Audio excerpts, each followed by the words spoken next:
All right, well, good evening to my students in EDU 303.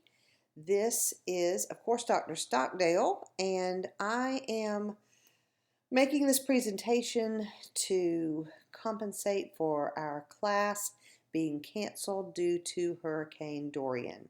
So I wanted to start where we left off in class. We were talking about T. Barry Brazelton, and what's important to know about him is he was a very well-known American pediatrician.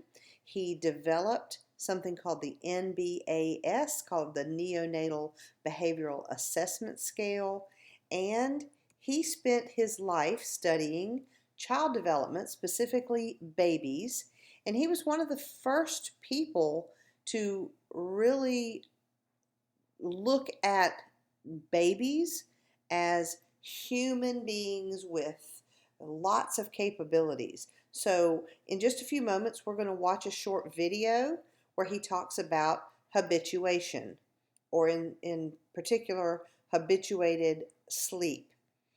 But I wanted to remind you, we've already talked about touch points. Those are those developmental milestones that really show us that children are about to progress to another developmental level, but often touch points will involve regression, where the child would actually move backwards and would seem like they were not progressing and then suddenly move forward. So just so that you would make sure that you know touch points and regression, and let's go ahead and listen carefully as Dr. Brazelton talks, and let's find out what habituate means, and let's just find out more about Dr. Brazelton and what he contributed to child development.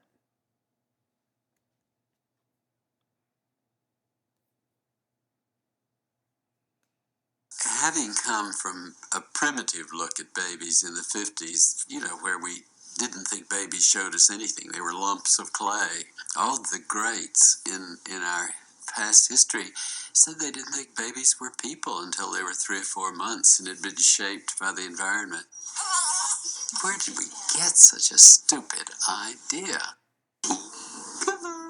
I began to look for a model then that ended up as my newborn assessment scale. Dr. Barry Brazelton of Harvard Medical School had observed that even newborns connect to what happens around them. Isn't it amazing that their visual apparatus is all ready to go at birth? That even at this very young age, we can already see the emergence of the skill of focus and self-control.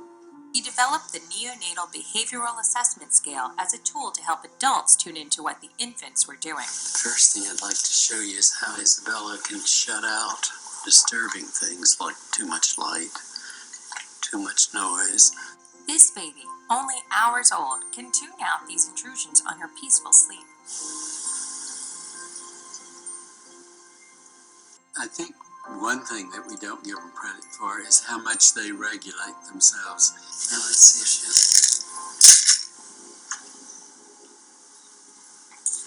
see her legs move,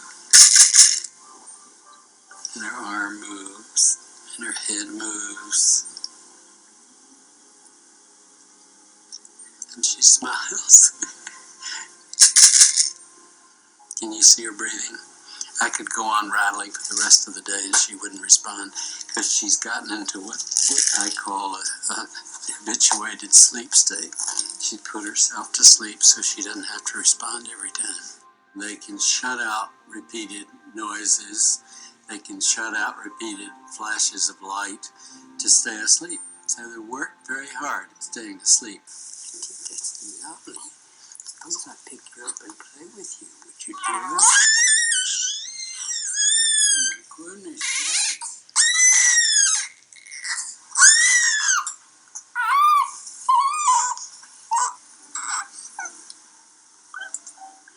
And what I'm watching right now is to see how she calms herself down.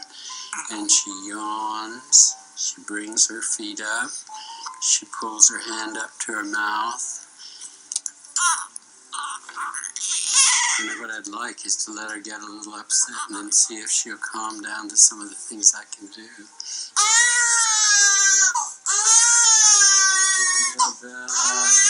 Isabella, what you fussing about? What you fussing about? That was so nice. You take my voice and calm right down.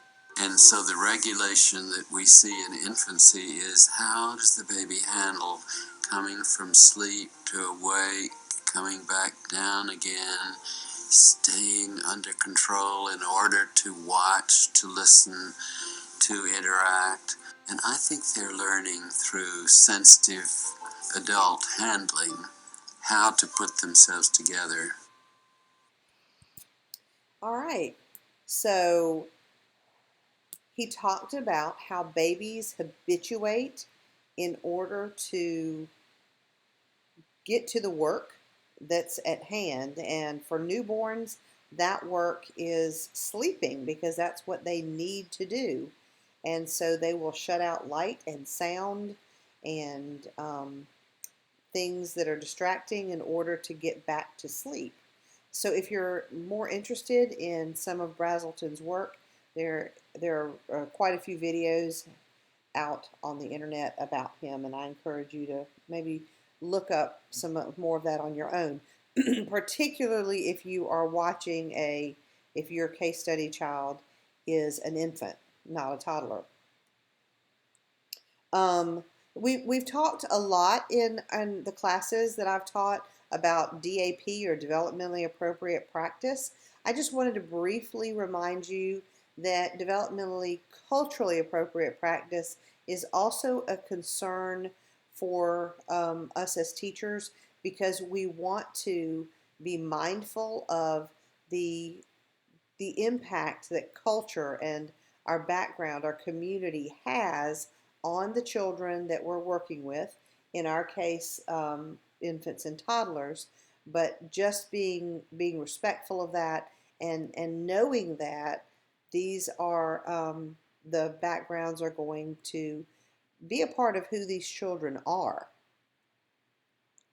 So, looking at child development theories and the theorists who developed them, you're going to need to know a few vocabulary words for the test. And so I wanted to point out that one of the words you're expected to know is theory. So what is a theory? A theory is a set of rules, or it's an idea that explains, describes, or predicts what does or will happen. In our case, with child development theories, they're ideas or sets of rules that explain or describe or predict what does or will happen as children grow and learn. So you're not going to be expected to write out your definitions, but you will be expected to find definitions, either matching them or choosing them from a list of multiple choice. So you're also, let me get up here just a minute. Trying to see. Nope. Okay. Don't exactly know how I was. Okay. Trying to do something new and that wasn't working. But so one of the other words that you'll need, or two of the words that you'll need to make sure that you write down in your notes, are growth and learning. Sometimes people don't really understand the difference between these words. So growth is a series of steps or stages a child goes through on the way to becoming an adult, whereas learning is a behavior change that results from experience. We will be looking at the developmental domains that the theorists have focused on, and normally a theorist will tend to focus on one domain. So one theorist may look at cognition, or the cognitive domain, and another one might look at the physical motor development and fine motor development, or just look at the motor development domain. The different types of theories that you'll need to know are developmental theories, behaviorist theories, normative or maturational view, and constructivist theory. Hopefully, as we go through these and study these, you will start putting names with these theories, the names of theorists that you've learned in other classes, and just knowing that developmental theories are those that explain the changes in the child that results from interactions between growth and learning. Behaviorist theories emphasize the changes that originate in the environment. So the focus is the environment and how it impacts the learning of the child. Normative maturational view is a way of looking at child development as a set of norms, and it stresses maturity levels and reaching certain norms. Constructivist theory says that children construct their own knowledge through interactions with the environment. Sociocultural view says that cultural and community beliefs and interests provide the basis for education of young children. And what that means is that all theories may not apply to children of diverse backgrounds, that we need to look at their sociocultural backgrounds and realize that because of those backgrounds that certain theories may not apply. At the ecological theory, we're looking more at the interactions between the various layers of the child's environment and the child himself. And so what we're going to do is, somewhere in your notes, I'd like for you to create a T-chart that on one side has developmental and the other has behavioral. And as we're talking about these theorists, you can maybe in pencil jot down where you think these theorists need to be, and then we're going to come back and discuss why you put those theorists in one of these two categories. If you, just for an overview, we're going to be studying these theorists during this course: Jean Piaget, Lev Vygotsky, Erik Erikson, Sigmund Freud, Abraham Maslow, Carl Rogers, B.F. Skinner, Albert Bandura, and Arnold Gesell, or Arnold Jessel. And so sometimes I found it helpful for students to get index cards and just put these names on index cards so that as we learn about them, you can jot down different ideas about these theorists. And again, then you could even take those cards and move them onto your T-chart as opposed to writing on that T-chart.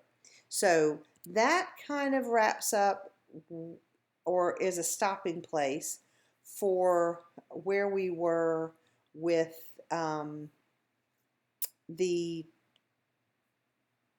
let's see where we were, of talking about the Charlesworth text, but I'm going to make another video about the Ahola text, and so you can be looking for that shortly. Take care.